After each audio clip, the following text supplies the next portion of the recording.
Hey everyone, welcome back to Crypto Cash. Thank you so much again for joining me here, and I appreciate you being very patient here. It's been a couple days, as we can see in the charts, since I've actually last covered Solana, and part of that being, I don't know if you caught that, but I was fairly sick the last few days here, so getting back on track here today. So what we're going to do, we're going to draw out some new fib levels here. Basically, just go back to our macro. If you're ever not sure how to draw out fib levels, feel free to zoom out and put on the charts just the local high to local low, at least in a retracement, or the inverse as well when the price is increasing. So when it comes to Solana, we got a really awesome situation here.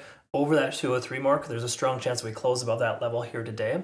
We're going to probably see further price action to the upside. Keep in mind, Solana has faked us out a lot. And it's really common, unfortunately, just based on the way things have been moving with the market. But it does appear we have some increased volume here today. Bitcoin's, tentatively back on track, trending towards 100,000. So I think we're in pretty good shape. I would just expect things to cool down here in the relative near future, because there's a decent chance we may see a small correction, albeit I don't think it's going to be super huge. I'm anticipating Bitcoin pulling back after it sweeps its upper area of liquidation, this 98.5K range. Okay, so just know that's probably going to happen soon. Having said that, let's take a look at a few other things here. First of all, and double check kind of where we're at. So we'll go ahead and take a look at the backend data here for Solana and go from there. I want to say thanks for the awesome feedback to my community. This is really cool. Chainlink shorts, and look at our Pepe long from 8 days ago came in for another 56%. So awesome stuff there. Congrats there. Quick thing you do want to be mindful of here this month only, we have a Roblox and or MacBook Pro to be provided to you if you were to hit that volume amount, essentially. Now keep in mind, I don't want this to be an incentive for you to overtrade, but we have a lot of high volume traders on our using Bitunix, for example, on our exchange. So just friendly advice, all you got to do is just keep doing you. Just make sure you click the link down below to register so you're eligible for that. And you do have to use my link to register first, obviously, but if you've done that before, you're in good shape. So let's take a look here at liquidation levels for Solana and kind of go from there. This is the last 12 hours on the left-hand side. I always like to zoom in for Solana just because price action does move pretty quick. We can see a ton of liquidation below at the 205 to 204 mark. So it would seem sensible that that area would be retraced to and or swept in the relative near future. Okay. Now, I'm not proposing we're going to see that right away. It may not happen at all. Just know that this is just immediate liquidation.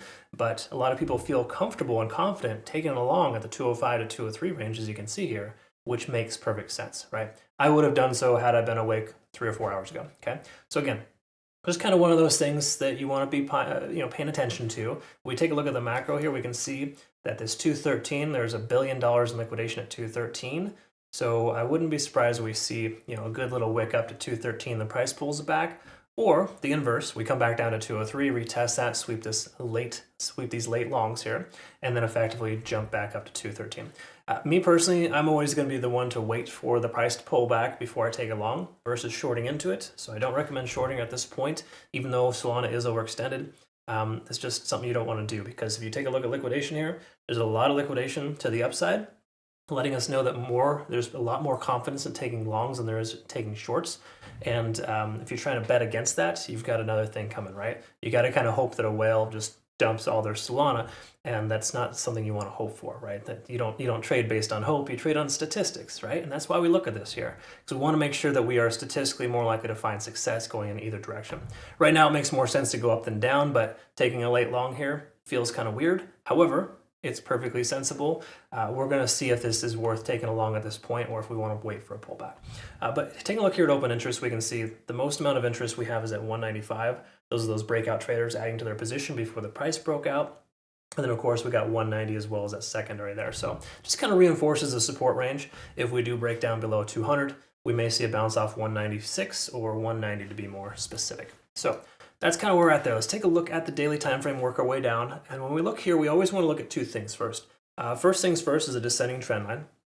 And the second thing would be the moving averages. They typically run concurrent in a lot of ways. In this case, it doesn't, because of how hard the price pulled back to this lower range. But generally speaking, you're going to see price action moving similar with the trend line. Now, while we haven't broken above this little trend line officially, we're over the 20-day SMA, and that's the most important thing. To me personally, whenever I draw my trend lines, they're usually running concurrent with the 20-day SMA here on the daily, and then the 50-day SMA on the 4-hour. Those are just kind of strong confirming factors for me based on trends specifically, okay? Now again, identifying a trend is important because then you're trading with the grain, not against it, right? It makes a lot more sense to swim downstream than upstream. That's just that whole thing. So, some people are stubborn and they like to kind of keep pushing it, and they'll find some success occasionally and they think that that's how it works. But the truth is, taking a short into this makes a lot less sense than taking a long up, right? Now, again, it's not to guarantee that Solana is just going to go to the moon or go continue straight higher, but the truth is it has more of a likelihood now that we've broken that moving average, or we're in that trend line resistance range after we've broken through it. Take a look here, though. There's another confirming factor, and again, today's candlestick hasn't closed yet, so keep this in mind, but we're now currently above 50 on the RSI. It's usually a good sign that shows we've broken through somewhat of a resistance. At least that's what it means to me when I look at that. When I see a MACD, we got a strong convergence here in the last 24 hours. A lot of reasons why the price action is more likely to continue higher than lower at this point. And if we take a look at the 4-hour time frame, we're probably going to get a lot of confirming factors here, which we do. We have the 20 and the 50-day SMA below the price action. Okay. Now again, I wish I was functional yesterday. I probably would have caught this kind of type of trade here, because this does look like it was a perfect situation. And what I mean by that is you got this nice little ascending trend, higher lows. And then, of course, you got parallel highs where the price keeps trying to retest and break that same level. This is a case in point where a breakout trade is actually beneficial. Obviously, hindsight's 2020, and I would have had to been awake at that specific time to catch that. But the truth is, that's kind of what you want to try to look for, and that's just what I want to throw out there, so you understand kind of how to identify that on your own time. Now, let's take a quick look here. Again, this previous liquidation range has been swept, so we can consider this as a reinforced support level for us. I've talked about this previously, not just throwing this out there, but when a previous resistance range is taken care of or handled, swept, whatever the term is you want to use to describe it, it's commonly retested as a back test. Now, we haven't seen that officially yet, but my speculation is that we'll see the 199 to 203 range retested before the next leg up. Partially because there's a fair value gap here, but secondary to that, the price action is more commonly going to retest that level. Okay, so again, we're probably going to see this area here retested. It's not a guarantee; it may never happen. But again, if it were to happen, that would increase your odds of success taking along at that level, right? Again, it all depends on the condition of Bitcoin. And Bitcoin is currently, nosediving at that time, and we're barely retesting the support level. It may not be advantageous. But if Bitcoin pulls back just a little bit, which is what we're kind of hoping for, Solana does too, then we could very well see that retest. Keep in mind, Bitcoin does have a nice amount here. Take a look here. We can see a nice solid support here based on the 4-hour time frame. This is the hourly on this chart here, but 95,500, 95.4 is that rough estimate of that tentative local high that could be retested as a new low. I'm mentioning that because if Bitcoin does end up pulling back to that 95, 96K range, wherever Solana is at that point, likely in the low 200s, that would be a solid consideration for a long. So again, don't just blindly jump into a leveraged long position between now and then, but I'm leaning more towards the low 200 range as a potential long for us here. Take a look here at the RSI. 4-hour time frame, we're hitting that tentative resistance at 70. Strong likelihood we're going to see the price kind of either taper off or break through. Generally speaking, when you continue to retest that little level there, the price will shoot through pretty hard. It does look like it wants to break out here, so I think we're probably more likely to see the price jump up than to pull back, but a lot of it depends on how Bitcoin behaves here in the next couple of hours. But I'm expecting Bitcoin to close above 96,000. If it does, then there's a solid consideration for longs on most altcoins, depending on how this Bitcoin dominance scenario plays out. And this is just kind of a gauge of how that the market is moving based on Bitcoin itself. And for right now, it's looking positive. We need to see it keep coming down as money flows away from Bitcoin, comes into altcoins. And that's generally the concept. Anyways, I can make a full video on that another time. Taking a look here at the hourly time frame, we want to recognize that we're still in phenomenal shape here. Most coins are looking pretty solid right now. So the question is, do you take a long right now at the top, or do you wait for it to pull back?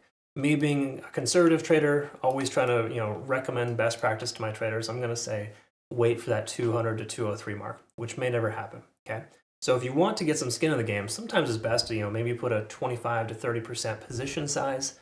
Just say you trade with $1,000 every trade, which you should be using the same amount every single trade. By the way, you're not doing that. You're doing it wrong. You're basically gambling because you're just going willy nilly. You have to have a very specific, organized structure of how you trade. which always use the same amount every time and always use the same leverage every time. That way you know and you're comfortable with how much you gain, how much you lose.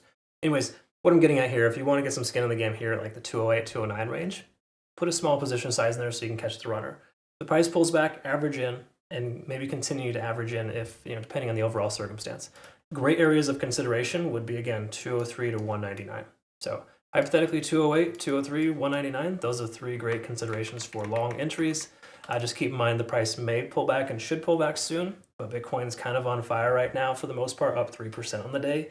There's a good chance a lot of altcoins are going to continue to run. So just be mindful of that. So again, you want to catch the runner, feel free to get a small position size in here shortly.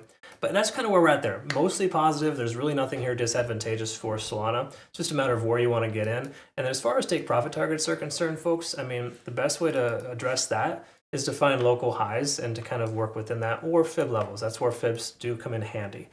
We can see 220 is the rough estimate for that 0.5 fib level on this retracement. It's common for price action to reject out that halfway point. It's kind of just like that halfway. A lot of times folks they'll sell when their price action gets halfway to this to its highest point, which basically in this case is 220. So 219, 218 would be solid considerations for a profit target there. And of course this 0.618 fib level at 230, so maybe 229, 228. Okay, again, we can also see that kind of a resistance range there too. So if the price continues to run, we should see some resistance between 220 and 230. All right, folks, that's all we got. I'll post a playout chart here in our Twitter, Telegram, and Discord. I thank you so much again for being an awesome part of my life. Thank you to those of you who consistently commented or just direct messaged me and saying hope you get well soon, and just all the awesome feedback. It's amazing how cool the crypto community is. So I deeply appreciate all of you. And again, make sure you take advantage of this benefit here. This is individual. This isn't like a prize pool. We can have 10 to 20 people this month get a relax if you want it, right? Just depends, but I don't want you to be incentivized by the volume here. Just know that that's a benefit of just using this exchange as we have continued to do. So check it out, link down below. If you have any questions, comment, or direct message me as well. My door is always open, and I hope you have a fantastic rest of your day. Look forward to seeing this next one. Take care of yourself. Bye-bye.